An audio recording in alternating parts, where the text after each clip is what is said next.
and ethnic cleansing, which Netanyahu calls voluntary migration. But if you look at what's happening in Gaza, I mean, there's nothing voluntary about this plan. And then another aspect of it is that all the aid's been cut off.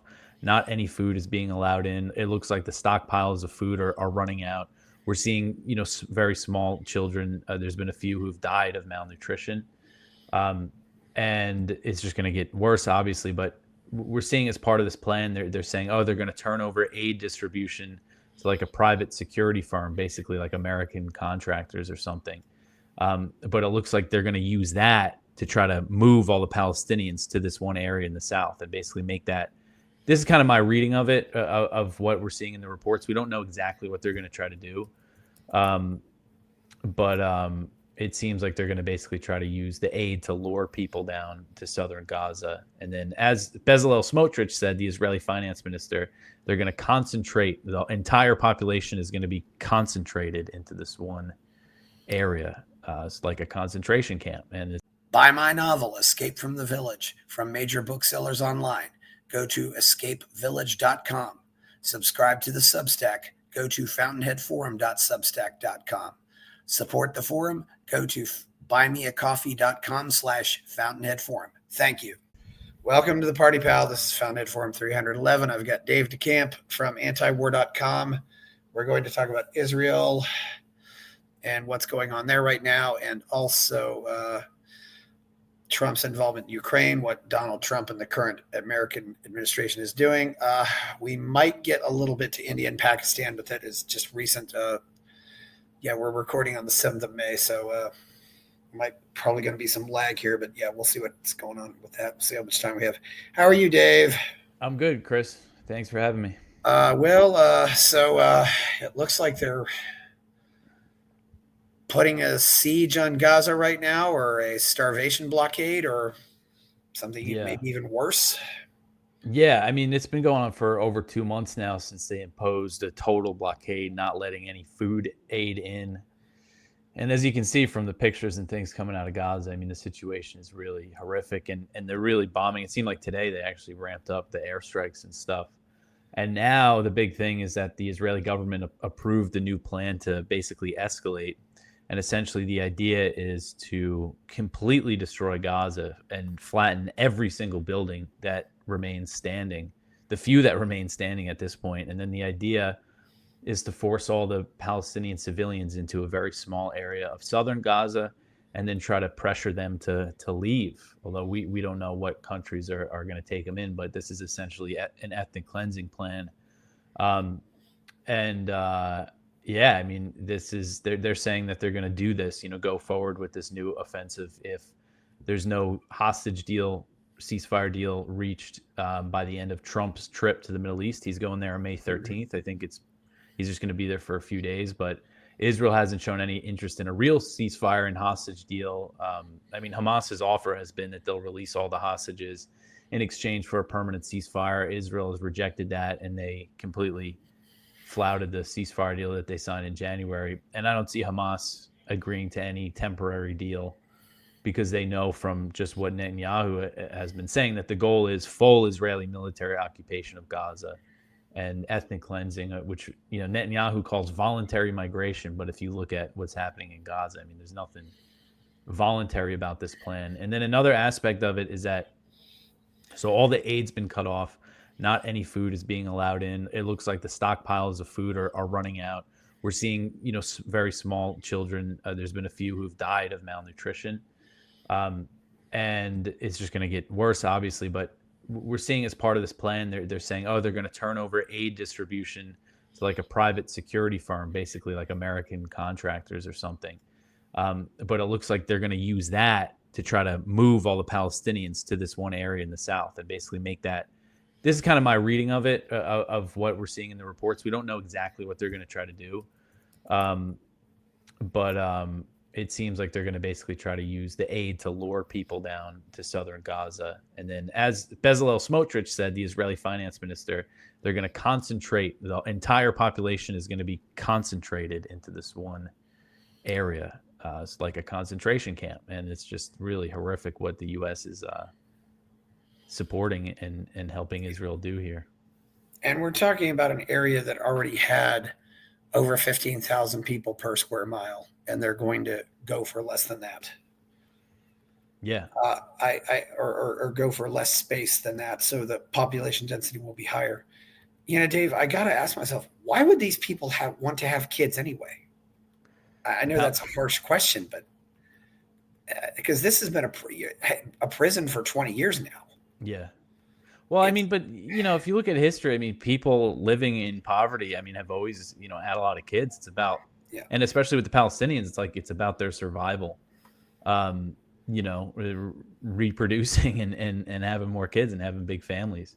They all have a lot of kids, but it is something that you see in impoverished places, is that people have kids. I mean, you look at, you could look back at your own. I know I can look back at my own ancestral history. Oh, yeah, I my know grandmother that. always tells me stories about how she lived in a tent during the Great Depression and she had all these brothers and sisters. So I think it's, kind of human nature, even though, right now with the bomb, like over the past year with all the bombs and everything, I mean, you've seen all these stories about kids being born into this and then being killed by an airstrike. I mean, it is just absolutely horrific. Yeah, and the kids didn't choose this. Yeah, I know. It's just so. It just seems so. But it's still a very sensible question to ask as to why you. I mean, I wouldn't want to live in a place like this, and we're talking about. It's not the Hyatt, but definitely very, very more. More. And they don't really, and this is also mostly a desert, so it's not really easy to grow food or anything there. They're going to pack them all in, and I think, not to mention the diseases and all the stuff. I don't. So, do you think Trump is going to go over there to try to negotiate something, or is he just going to give Netanyahu a rubber stamp for whatever Netanyahu wants to do? I mean, according to what we've been seeing, kind of reported by Israeli media, is that essentially he's given Netanyahu the green light to do what he wants, and it seems like this trip, based on what Trump has said as well, is focused. He's not going to Israel. He's going to the Gulf countries. He's starting in Saudi Arabia. He's apparently going to announce all these weapon sales and big Saudi investments into the U.S. And it's going to be kind of focused on that and like trade with the Arab states. Which, if you remember, his first administration, Saudi Arabia was his first big foreign trip too, and he announced all these arms deals. So it looks like it's going to be kind of a repeat of that. I don't see like any indication that the U.S. is really trying for a ceasefire. They're just going along with whatever Israel is saying. They are saying, "Oh, we're going to have an announcement on aid soon in Gaza." That's something the State Department said. But again, I think that it's this plan to like make a very small part of Gaza where you can get aid to kind of get all the people there. So yeah, I mean, I don't know. It's just things are not looking good here. Why wouldn't, for example, would they may not just go over to the and they? I guess it's not that easy to go over to the West Bank, but that seems like that might be a somewhat logical solution here. But Egypt doesn't seem to want them. And well, yeah, and I mean Israel doesn't want them to go to the West Bank because they want that territory too. So, but Israel hasn't done anything there yet. But they probably will. Maybe that's the West Bank realizes that's the next target after. But that's a lot bigger area than Gaza. Yeah, I mean, they've been doing a lot there. I mean, obviously over the past few decades, they've expanded the Jewish settlements in the West Bank, and that has like really ramped up. It really started to ramp up when this Netanyahu government first took power in December 2022 at the end of the year, because the members of his coalition, there's settlers, West Bank settlers, and so they made a priority. In their coalition statement, they said they were going to make a priority of expanding settlements and annexing the West Bank. So they've been, they ramped up that stuff when they first came in. And then after October 7th, they've really ramped it up. And that is kind of, you have a lot more people there and it's a lot bigger territory. But they've been working on it. And I mean, in some of these places like Jenin in the north, they've gone in and just completely destroyed the refugee camp that was there. So we're seeing similar tactics there. That's another thing. Yeah, it's like, where are they going to go? Egypt and Jordan. One reason why they don't want anything to do with this, especially Jordan, is because Jordan has a big Palestinian population, and that he knows that if he's like kind of facilitates Israel basically taking over Gaza or taking over the Palestinian territories, then he might have like an uprising on his hands of Palestinians. So that's Oh, a big thing for his calculations. but aren't I mean, aren't we giving a lot of money to Egypt and Jordan just to be nice to Israel? I mean, Yeah, that's true. yeah. So I mean, since and that's part of those are their Trump's. two longest borders, yeah, I think that's part of Trump's. That's something Trump's been trying to do is convince them to take them.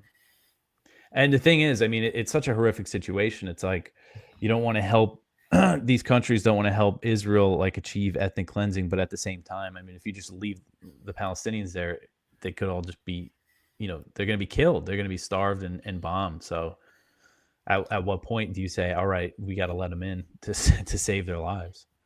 yeah. I don't know what they're going to do. I don't. Uh, and there's always these, and you hear all these claims about no, like they've only got an average IQ of 67. Well, yeah. Well, if they don't have access to clean water and they probably have all these other problems, you can't really expect them to grow up be that healthy. It's really and really, I mean, how many hostages are there right now? According to Trump, there's 21 that are alive and about 59 bodies. Okay. And Trump just said that recently, but the official line from Israel is that there was 24 who were still alive, and then they restarted the bombing, and it looks like they probably killed some. There was the one remaining hostage with American citizenship, Edon Alexander, young kid. He was like 21 years old from New Jersey. He after high school he went and joined the IDF, and he was captured on October 7th. So after Israel broke the ceasefire just recently, Hamas said that they lost contact with the group guarding Alexander. So we don't know if that, who knows, that could be that for their own propaganda purposes that they said that. But now we see Trump saying that 3 have died recently. So, and of course, that's what happens when bombing campaigns are not a good way to bring hostages back. And Yeah. even Netanyahu has said himself that hostages are not the priority for him, Well, which has been clear, but he actually said it recently. and they're bombing hospitals. They're bombing. They're bombing. They're bombing anything. Dave, I thought there was a federal law against American citizens serving in other armies. Is that a law, or what is that principle? But I also I've heard Dr. Oz had to serve a year in the Turkish army to keep his citizenship too. I don't think there's a law. I actually think Americans can serve in foreign militaries. There are some things like with Israel that there was actually a bill. I forget who introduced it, but it was last year. Oh, man, I wish I could remember his name. But someone introduced a bill in the House, a House Republican, that basically to give benefits to Americans who join the IDF and like give them the same protections that U.S. military, troops like U.S. Army soldiers get for when they are deployed, like give them a guarantee that they're not going to get evicted from their house during that time. So it really just goes to show there's certainly preferential treatment for joining this foreign military. Well, I would think, I don't know what the State Department does, and I also know from personal experience. I have went to areas that are in the red zone on the State Department's map, saying these class 4 areas do not travel. And I guess you could say that if you go to one of those areas, maybe the feds could just say, if you go to one of these areas, you're on your own. We're not going to help you. I do think your government has a responsibility to help you in situations like this. But obviously, I would think there would also be warnings against maybe you shouldn't engage in some of these behaviors when you do go to these places. Mm-hmm. Yeah. And I mean, you think about if someone joined a foreign military in another country, like would the U.S. be going to all this effort to get them, if they were taken as a prisoner of war or something, would the U.S. be going to all this effort to get them back? If they enlisted in a foreign military, and I would say probably not. Yeah. It certainly is a different way that they approach Israel, of course. Well, even for that matter, I know the red zone. They divide Mexico up. I've been to some of the states of Mexico that they advise you not to go to, and that's not because of war, but because of crime. And I was on a road in Armenia that was within shooting distance of Azerbaijan, and we actually saw a few soldiers walking around. But it's not really, it's a question, if you're American citizens are just going there to mind their to see a concert or travel or to visit family, or are they actually engaging in combat? And yeah, yeah, it's a little different. Yeah, and we have these people who.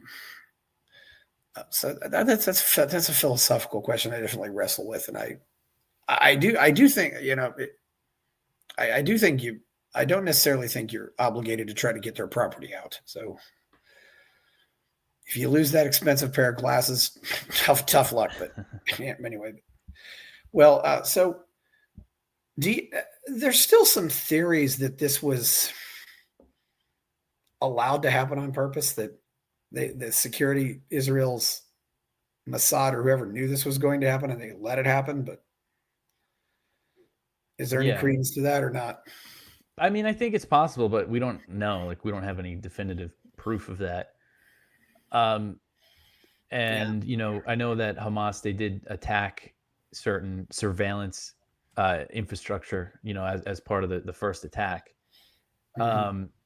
But yeah, I mean, there's plenty of evidence that they should have known, that they got all these warnings from their own intelligence, from Egypt, from every like different level of intel. Like the Shin Bet had sources in Gaza saying something was coming. The Israeli military had reasons to believe that an attack was coming. And then when it actually, there's all these, things that happen on the morning of, like, they should have responded much quicker than they did. Some of these places, like the Nova Music Festival, like it wasn't until like hours later that the Israeli military and police showed up. So yeah, I think there's certainly, it's a possibility, I guess, but it's also just, I think the incompetence could be a cause here as well. And I know this government, again, was so focused on the West Bank. I really think they thought that they could just leave Gaza, as it was for the time being, because the West Bank is the real prize. But then when this all started up, then they, we know basically from October 2023, from like leaked Israeli documents, that their goal immediately was ethnic cleansing. Like the best case scenario, according to an Israeli intelligence ministry document, was that it said like the best case scenario for post-war Gaza is that if all the Palestinians are pushed into Egypt, and then they build camps in Egypt with like a buffer zone so they can't get near the border. So so some people suspect that they allow the attack happen so they could take over Gaza. I think it's possible, but we don't really know. It does sound maybe that while if they didn't allow it to happen on purpose, it sounds like maybe they had a plan ready to go and they just said, okay, we'll just wait until we get our we'll wait till something happens, then we'll go ahead with this plan. Yeah, this could have been something in the works for a long time. And they were just waiting until something where they would get sympathy. And the funny thing is, I don't know if they ever really even had that much sympathy on the 8th of October in 2023. Well, they would have had a lot more. Yeah. I think they did. I think they had a lot of sympathy, in the immediate wake. But if they responded differently, they would have kept a lot of that sympathy instead of how they unleashed the bombing campaign. And I mean, October 2023 was like the worst month of bombing in Gaza. They were dropping these huge 2,000-pound bombs on all these like high-rise buildings and just collapsing them and killing all these women and children. So yeah, they lost the sympathy pretty quick. I mean, they would have had critics, no matter how they responded, but they really, the particular way that they responded, I mean, they lost most of the world pretty quickly. Yeah, I'm just thinking about that tweet that Larry Summers sent out. And he said, in nearly 50 years of affiliation, I have never felt more alienated from Harvard than I am today. Because Harvard just acted like nothing happened. And, one of those people who served in our government who actually cares more about Israel than he does about America. We have a lot of those, but but he was just mad because they were was just he said, well, when Ukraine was invaded, they flew the Ukrainian flag immediately at Harvard Yard, but no reaction at all. Yeah. Anyway, this is something too, though, Dave. It seems like the public relations war is definitely being lost for Israel, and even among Americans. Is that sympathetic for the Gazans, or I think maybe some of it's just fatigue. Yeah.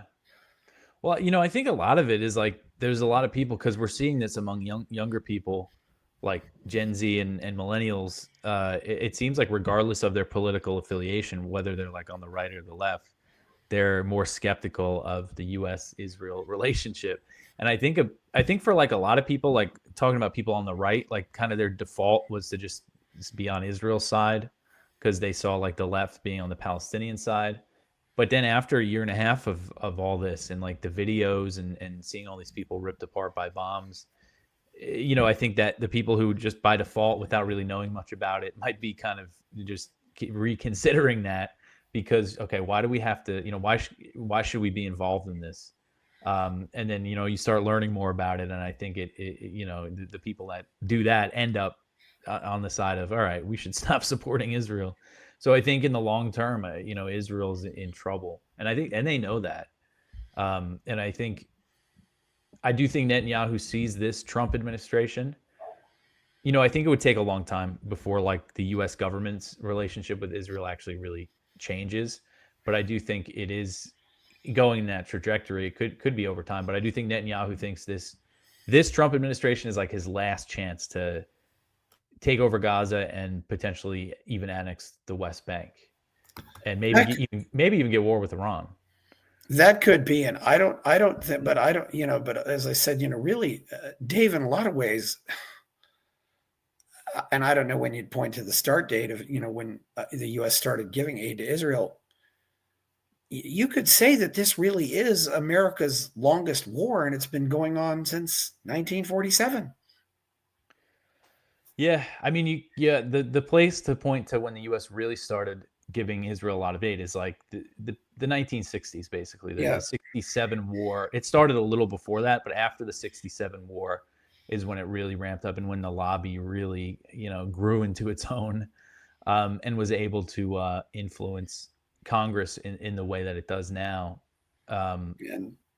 So, but yeah, I mean, yeah, it's a decades old conflict that the U.S. has been clearly on one side of. And, the U.S. has always tried to maintain, kind of act like it was more neutral, but when in reality, giving way more support to Israel, not putting any pressure on Israel to stop the settlements in the West Bank, which is like the real source of the continued conflict, is the occupation of the West Bank and the settlements and everything. But more so in recent years, it's just been completely blatant that the U.S. is just on Israel's side here against the Palestinians. Well, going back to 1967, do we have any other example in history of an American president committing treason against his own military?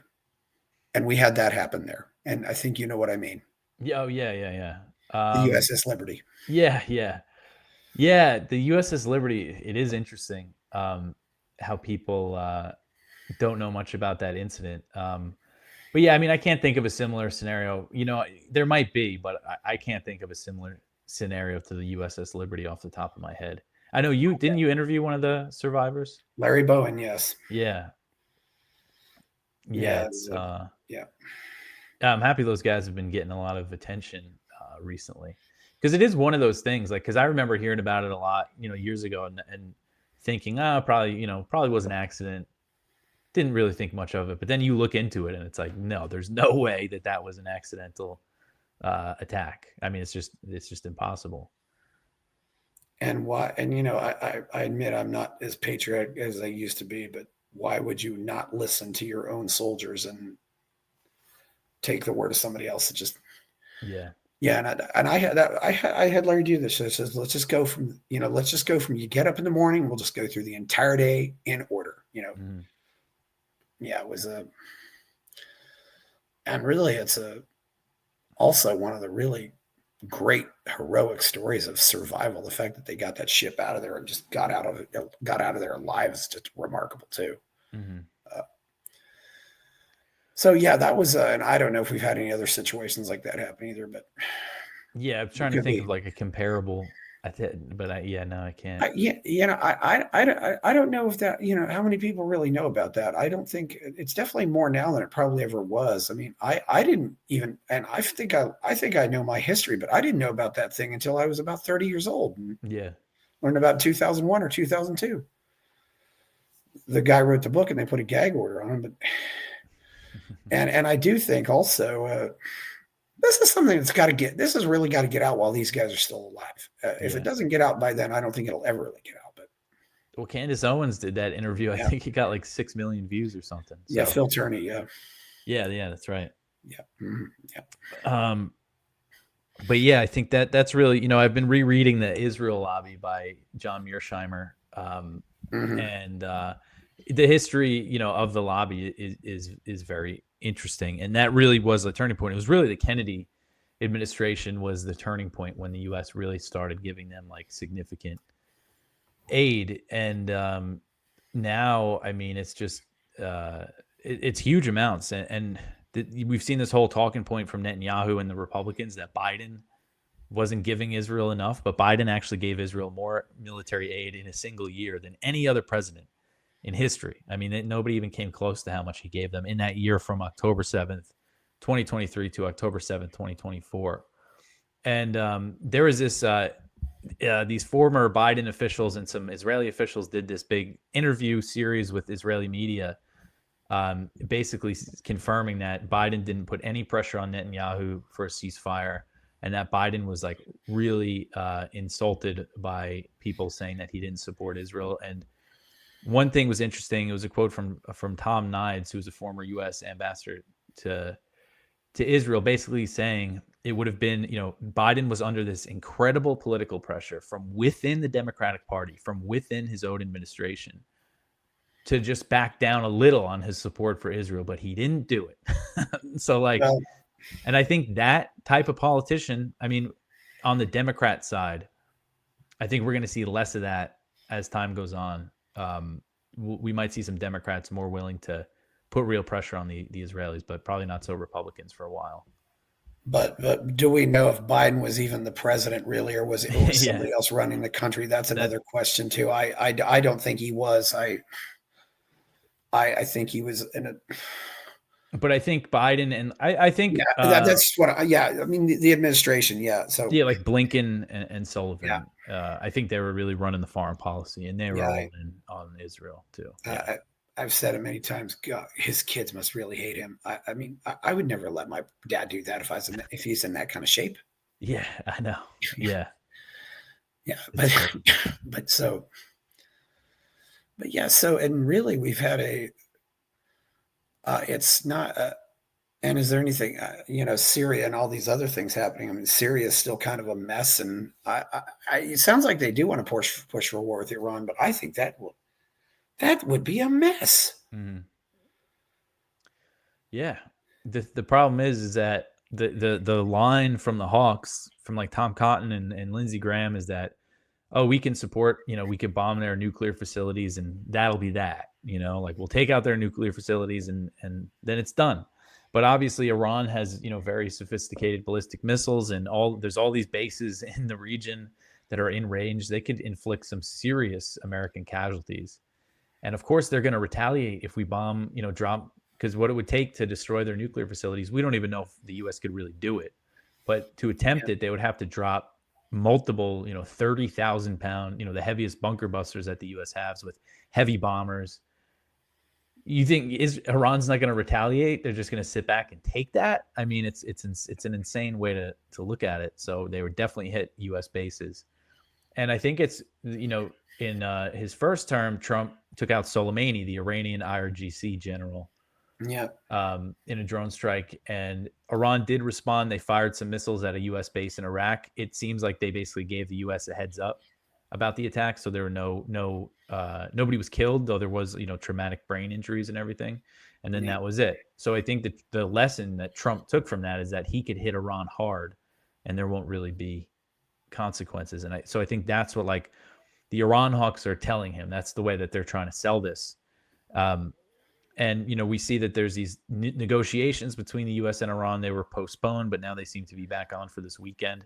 So that's at least those are still going on. But Trump and even J.D. Vance, like everyone is saying, well, if we don't get a deal, then we're going to bomb Iran. And that's not good. So Vance is totally on board with this too, then?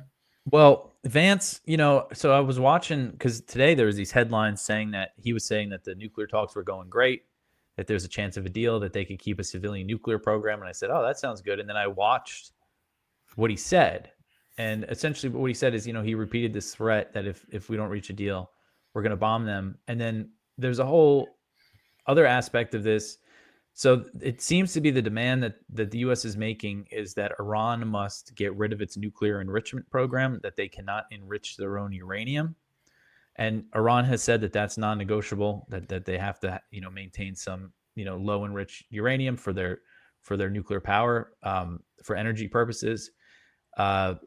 And as far as I understand it from like Iran experts who I trust, they do think that that's like a non-starter. Iran's never going to go for a deal like that. But that seems to be the demand that they're making. And that's essentially what Vance said. And there's this kind of fake talking point going around. I first heard it from Marco Rubio, this idea that there's not one single other country in the world that doesn't have nuclear weapons that has a nuclear program that enriches uranium. Basically, their claim is that no other country enriches uranium and doesn't have nuclear weapons. But that's not true. There's at least 4 countries that I know of: Japan, Germany, the Netherlands, and Brazil. They all have civilian nuclear programs with enrichment and no nuclear weapons. So it's just like a fake talking point. Mm-hmm. And Vance repeated that. So I don't think that's a good sign for the negotiations. But at the same time, the fact that Iran continues to engage with the U.S. is a sign that maybe they're not really making that demand in the negotiations. That might be kind of their maximalist demand that they're making publicly.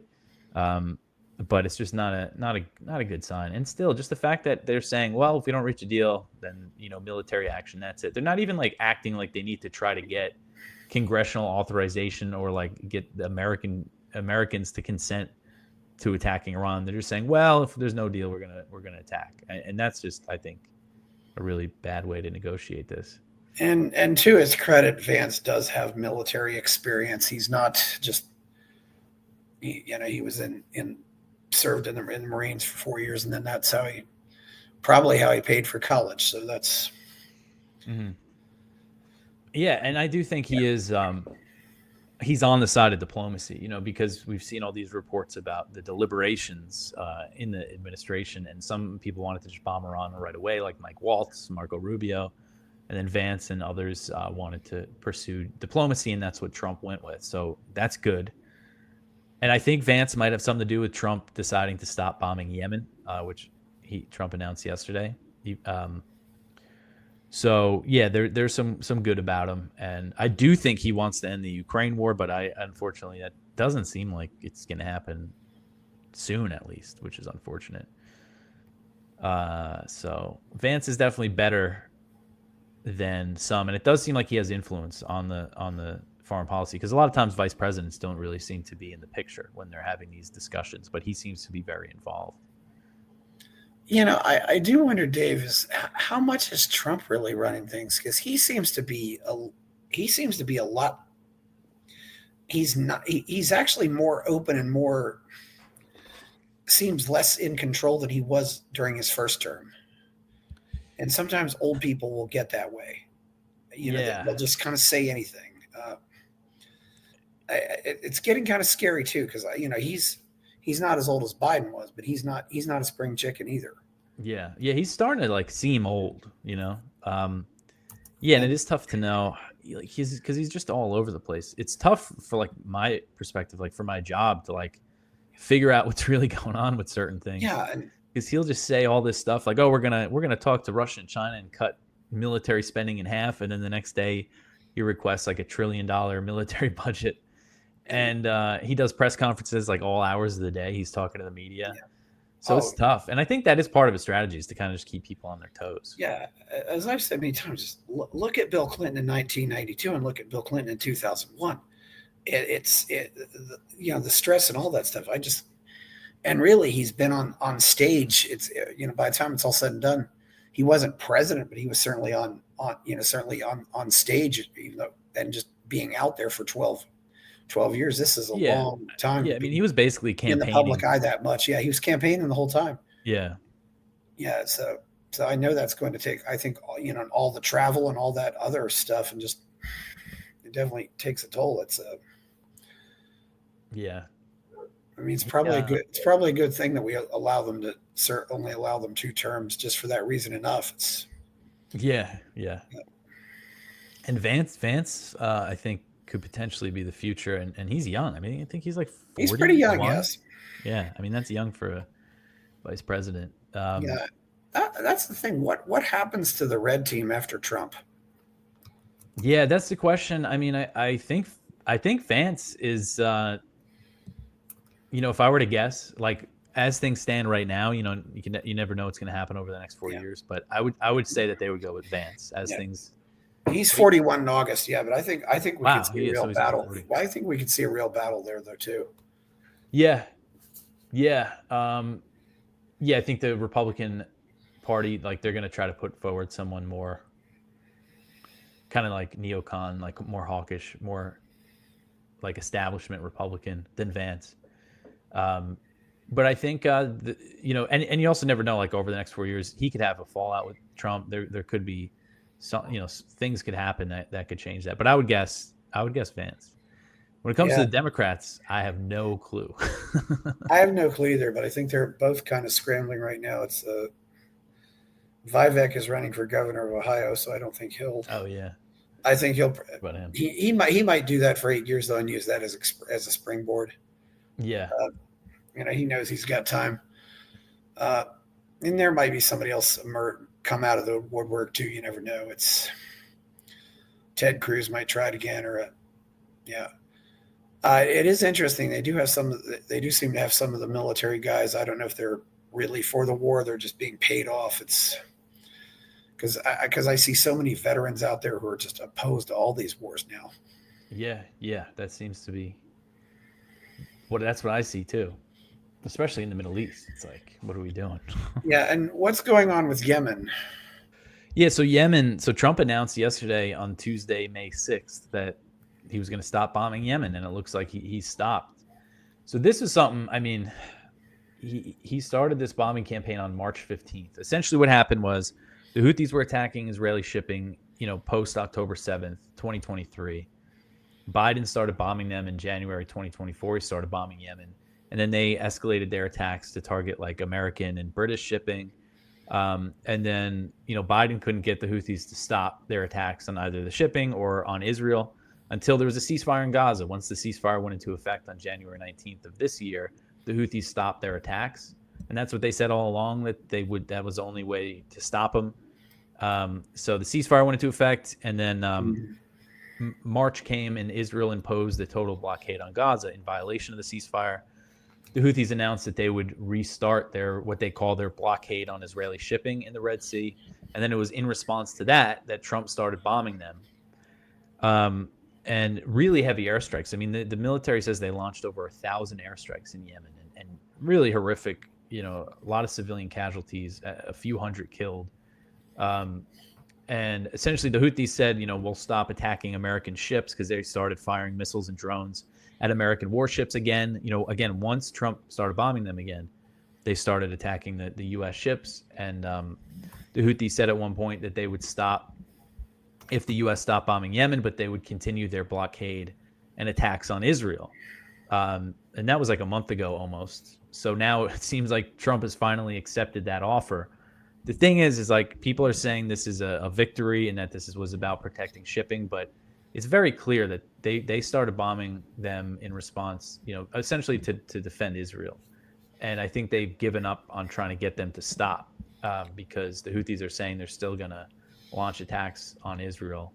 And now we've seen Israel bombing Yemen again in the past few days. So there's a chance that the U.S. is just giving Israel a turn here. But I think bombing the Houthis. If you know anything about them, they're incredibly resilient. They survived the 7-year long Saudi UAE war against them that was backed by the U.S. that involved a blockade and ground campaign and really heavy bombing. So, it's obvious that just you can't just bomb this problem away. I mean, just a few days ago, Yeah. a Houthi missile struck the Ben Gurion airport in Israel, got past U.S. and Israeli air defenses. So I think, maybe that was part of the calculation. Again, I don't know if Trump made this call. And the way he said it, it doesn't seem like he did. It seemed like he let his people decide, okay, that, we've had enough here. And the Houthis really aren't connected to the Yemeni government either. They're just their own little terrorist group like Al-Qaeda or something like that, right? No, not. They're the government in the part of Yemen that they control, which is, if you look at a map, it looks like it's a small chunk of Yemen, but it's where about 80% of the population lives. They control the capital, Sana'a, and they have since 2014. So they're like the government in that area. Okay, so there's Shia, Arab, and Sunni. There's Shia and Sunni there too. Yeah. So you said that's they're Shiites and and they're an enemy of Al Qaeda. The U.S. Briefly partnered with the Houthis against Al Qaeda in 2015, before the Saudis started the war against the Houthis, which the U.S. backed. And you had Al Qaeda guys fighting on the same side as the UAE was recruiting like Al Qaeda guys for fighting on the ground. It's one of those scenarios where the U.S. ends up on the same side of Al Qaeda, which we've seen before. Yeah.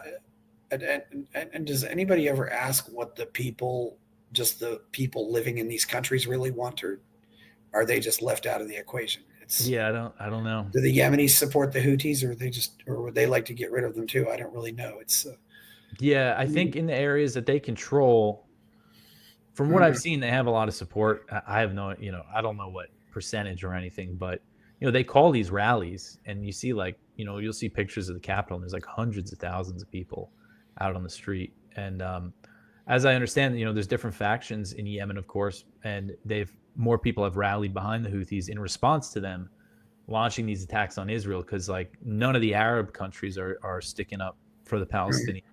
And that's the thing that the Houthis are trying to do, is kind of make a name for themselves as the only Arabs that are willing to really do that. And it's part of their identity. They're like a resistance, group. They're not a problem you could just bomb away. And they kind of thrived, as Yemenis starved in under the Saudi blockade and war. The Houthis got better at developing missiles and stuff, and they started hitting the Saudi oil fields, which was what really made the Saudis sue for peace with them. And that's another factor here. Apparently, the Saudis were pressing the U.S. to stop bombing Yemen.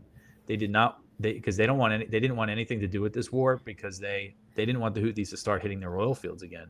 So they're apparently trying to convince Trump to stop bombing them before his trip. So I think that could be a big factor here. I mean, making it sound like they were worried the Houthis would attack Saudi Arabia while Trump was there.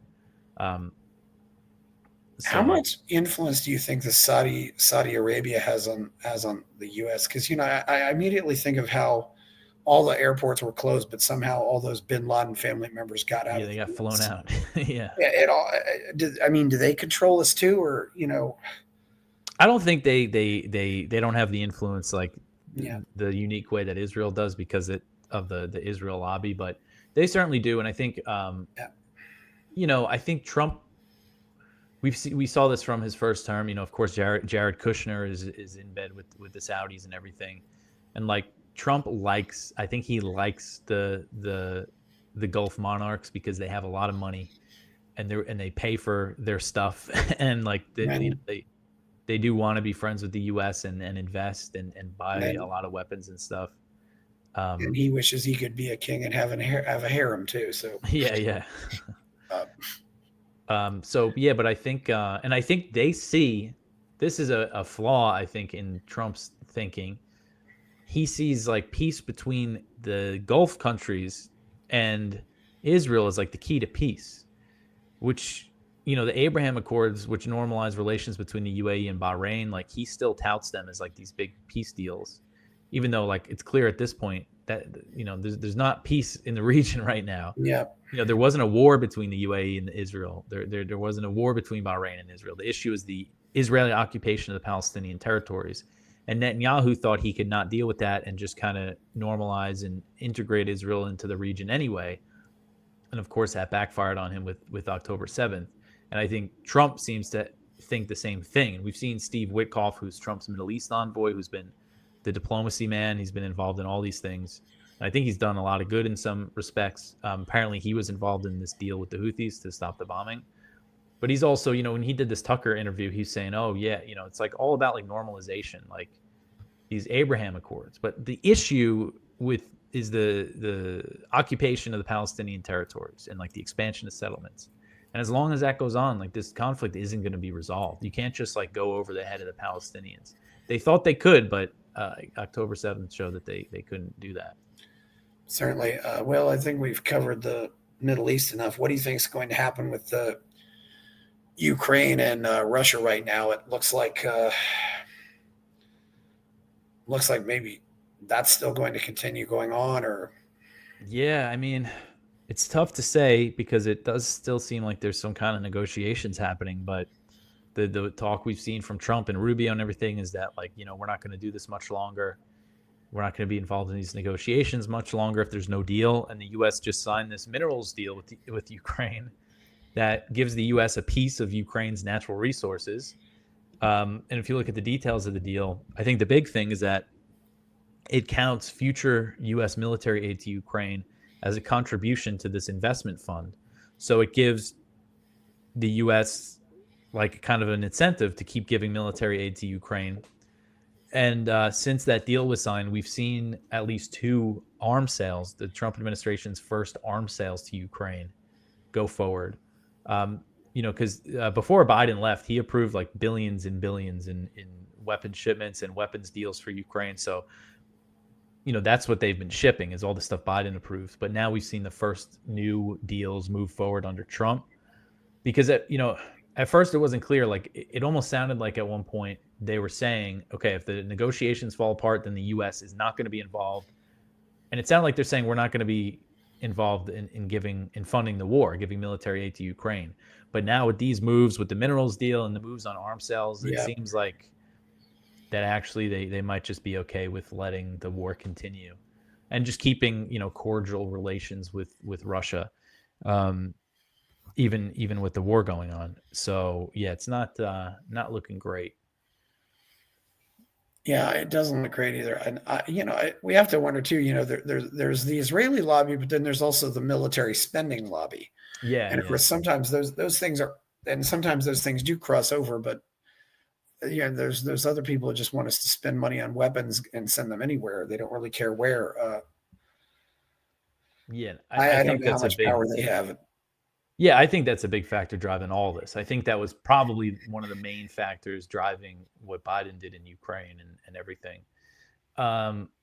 Because, I mean, his Secretary of Defense came from the board of Raytheon. Like, isn't that just blatant corruption? Like, so he was working for Raytheon, then he heads the Pentagon, and then he oversees this policy of dumping all these Raytheon-made and Lockheed Martin-made weapons into Ukraine and giving all these contracts to Europe. Like, yeah, I think that's a big factor here. And for the Biden team, like it was also kind of ideological because they really don't like Russia.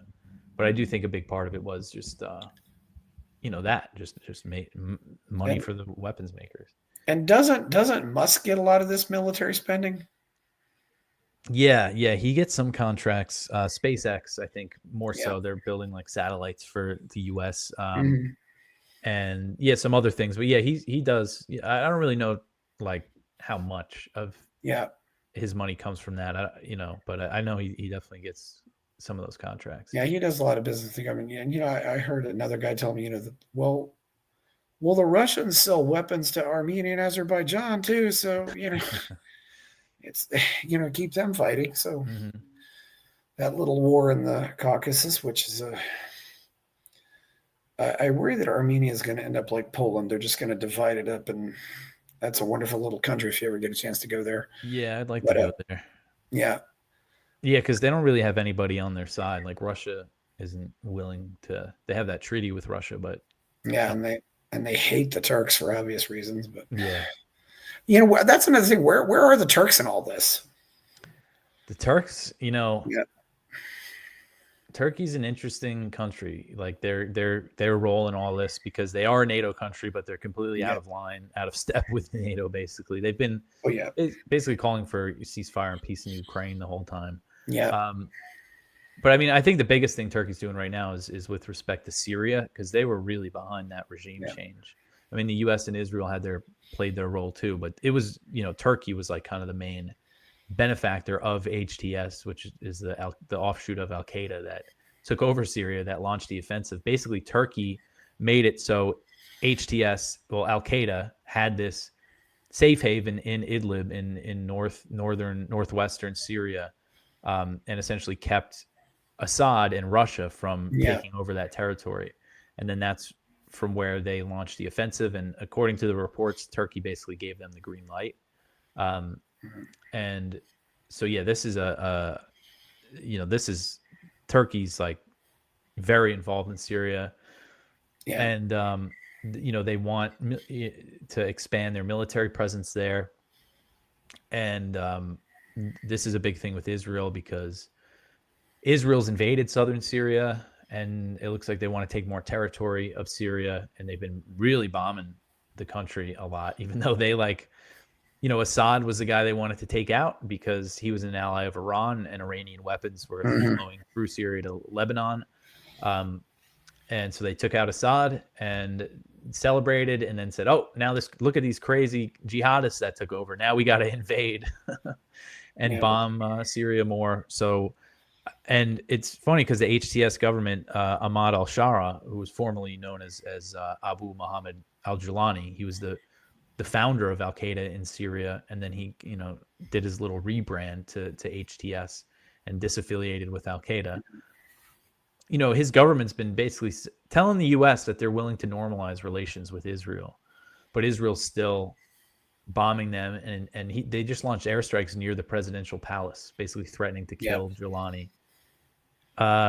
So I think Israel just wants like a failed state. They just want Syria to be a failed state that's not a threat to them, and it looks like they want to take this territory and probably take more.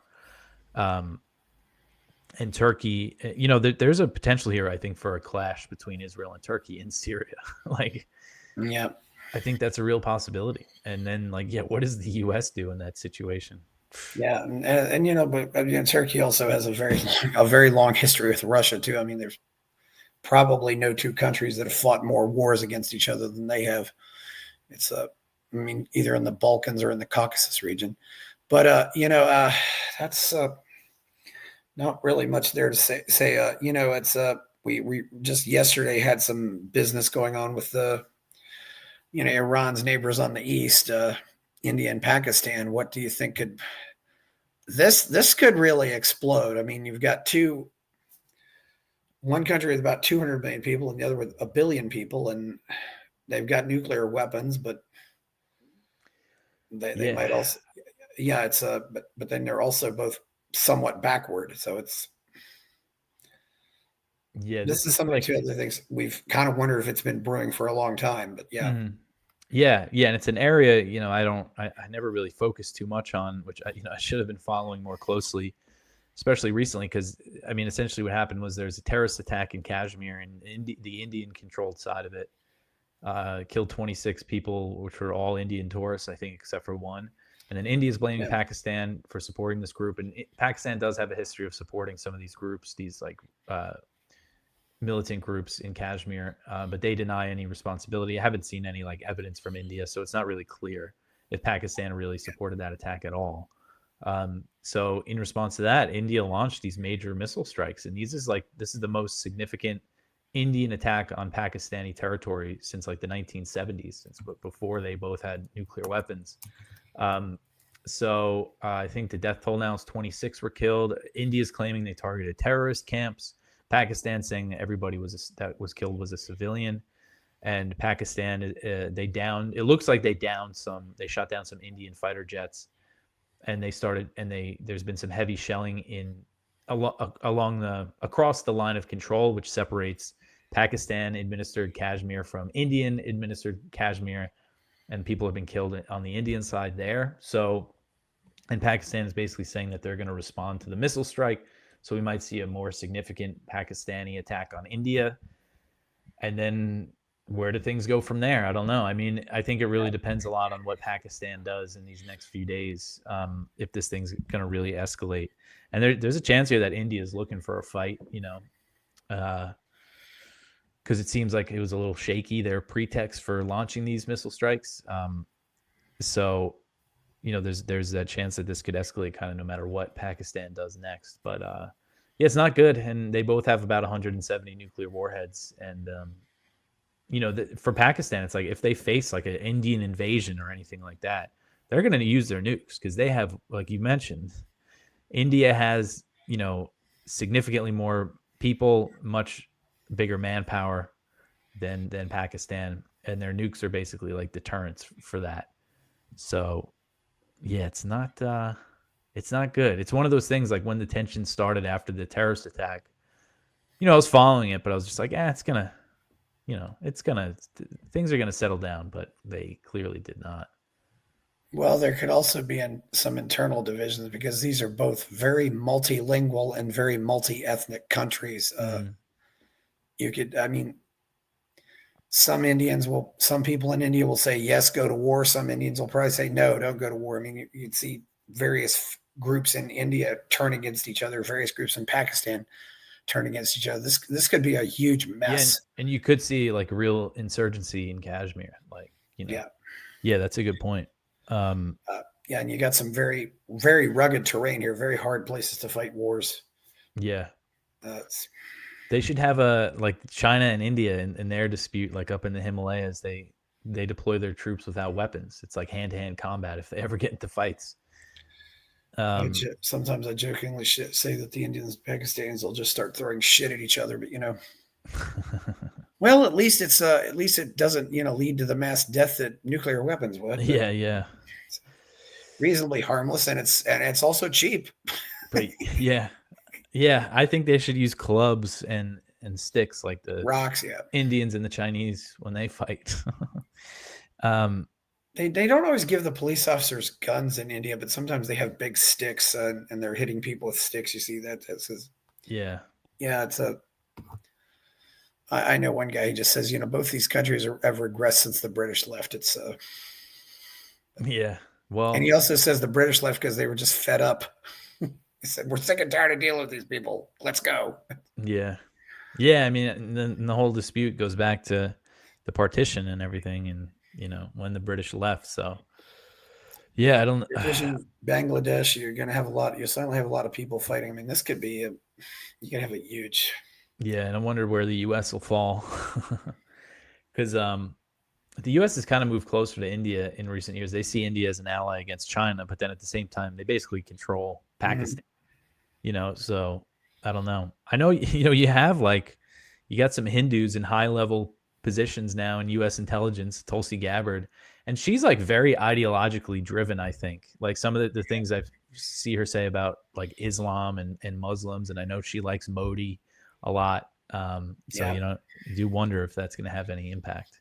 Oh, Modi was so horrible during 2020 though. Gosh, what they did and these people are poor. He just shut down all the public transportation, shut down all this stuff. Oh, it was awful. Yeah. And this is where there's a lot of poor people in the country. It's the coronavirus. He might have been one of the worst villains, but there's so many bad ones. It's hard to say. You got that right. And of course they don't necessarily have the cleanliness. They don't. The misery falls to the bottom, and it's really shaking things up in the world. One thing I do think unlike most of the Arab countries, the Indians like us. Yeah, they do. And you have that situation too where, you got Indian and Pakistani immigrants in Britain. You might see little street fights in England or something like that if this goes to war. Wouldn't surprise me. It's I don't know. I don't know. There's a lot more Indians in America than Pakistanis, but there's also more Indians. Period. But yeah, it's just a lot of ways it could go. But there was actually a girl in my kindergarten her father was from Pakistan. He was an eye doctor in town, small town, but he was probably one of the richest men in town because he was an eye doctor and did cataract surgery. He was definitely well off. But yeah, he was a he was a respected person in town, even though this was a very white town. Yeah, where I grew up, I mean, I had there were a few Indian families, and they were all very well off. Well, we generally attract the more professional ones. Yeah. Like he was a Pakistani eye doctor, engineers. Mm-hmm. I think maybe that's part of what's hurting them too, is we're taking away their best people. Yeah. But yeah, so I think you're about ready to go, I suppose. We've been here about an hour, so anything else worth commenting on right now, other than anything else we might have brew up in the world, or other than Europe being ripped apart possibly? But yeah, we covered a lot here, I think. Can we swap Minnesota for Alberta too? That would be a good trade. Yeah. That sounds good to me. Yeah, that's a whole other thing about the Trump foreign policy, is Canada and Greenland and Panama and all this stuff. It's kind of, well, the Minnesotans would they'd still have the same weather, more like Canada, and they'd solve that northwest angle problem. And Alberta wants to join us, it seems, anyway. So it's this could be a very interesting few years. Yeah, for sure. I hope we end up with something better when it's all over, but it's hard to say. Well, where can we find you out there, Dave? Antiwar.com. I write in the news section. You could listen to my show or watch it. It's called Antiwar News with Dave DeCamp on YouTube or Rumble, or you could listen to the podcast. And then I'm on X at DeCamp Dave is my handle there. And that's about it. DeCamp Dave, yes. Okay, please like my novel, or please like this video, subscribe to the channel, go buy my novel, Escape from the Village. Check out my Substack, go to Buy Me a Coffee. Thank you, Dave DeCamp. I'm Chris Baker. We're out. Buy my novel, Escape from the Village, from major booksellers online. Go to escapevillage.com. Subscribe to the Substack. Go to fountainheadforum.substack.com. Support the forum. Go to buymeacoffee.com/fountainheadforum. Thank you.